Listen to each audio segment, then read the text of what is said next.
May mga nasirang bahay sa Bicol Region dahil sa paghagupit ng bagyong Opong.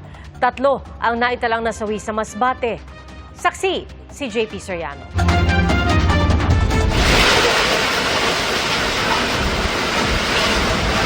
Bago pa mag-landfall sa lalawigan ng Masbate ang bagyong Opong, ganito na kalakas ang ulan at hanging dala nito sa Masbate City mula hating gabi hanggang kaninang madaling araw. Nang magliwanag, humambalang sa ilang kalsada ang mga natumbang poste at nilipad na yero. Pati mga nabuwal na puno, may mga nasira ring bahay at establishmento. Nawala ng kuryente ang lungsod, pero normal ang linya ng komunikasyon. Sa bayan ng Batuan, matinding pinsala ang tinamo ng simbahang ito. Bumagsak ang kisame ng Parish of Immaculate Conception at tinamaan ang mga evacuees sa loob. Inaalam pa kung ilan sa kanila ang nasugatan. Malalakas na hampas ng alon ang bumungad din sa mga taga-Dimasalang. Nasa 100 pamilya ang inilikas. Pinakamarami ay mula sa Barangay Suba. Sa bayan ng San Jacinto, nagsasagawa na ng clearing operations ang lokal na pamahalaan. Batay sa initial report ng PDRRMO at CDRRMO ng Masbate, 3 ang kumpirmadong namatay sa pananalasa ng bagyong Opong, 1 sa Monreal at 2 sa Masbate City. Mahigit 10 ang nasugatan at nagpapagaling pa sa ospital. Nagtamo sila ng mga sugat sa iba't ibang bahagi ng katawan, gaya ng ulo, paa at dibdib, matapos mahagip ng sanga ng bumagsak na puno.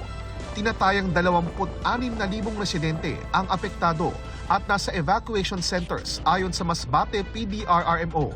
Patuloy ang pagsusuri sa lawak ng pinsala ng bagyo sa buong lalawigan. Pero umaapila ang lokal na pamahalaan ng tulong tulad ng pagkain at tubig. Napulinan po na ito sa karaniwan natin hinihingi tuwing may mga sakunang ganito para shelter kits. Sa Bulan, Sorsogon, may mga palayang nasira dahil sa bagyo. Stranded sa Matnog Port ang daan-daang sasakyan tulad ng mga bus at rolling cargo. Hindi muna pinapayagang pumalaot ang mga mangingisda. Pasado alas 8 kaninang umaga nang lumakas ang hangin at lumaki ang mga alon sa Municipal Fish Landing sa Pio Duran, Albay. Bawal din munang lumayag ang mga roro, kaya stranded sa Pantalan ang mahigit 150 sasakyan. Karamihan ay mga 10-wheel cargo truck na biyaheng pamasbate. Ang ilang stranded na driver nag-ambagan para sa pinaksiw nilang 1 piraso ng tulingan para sa pananghalian. Pero titipirin pa raw nila ito dahil posibleng hindi pa sila makabiyahe. Umagahan hanggang hapunan. Kasi pag hindi namin tipiran yan, sir, saan kami kukuha ng allowance? 5 araw na kami dito. Si Lino problemado dahil kulang ang perang ipapadala sa kanyang pamilya. Kami na mga trake, pag hindi kami bumiyahe, wala. Gutom yung pamilya namin. May mga nagpuputol naman ng sanga ng puno sa daraga para hindi mahulog. Sa Ligao, inaayos na ang mga natumbang poste. Pinauwi na ng lokal na pamahalaan ang mga pinalikas na residente.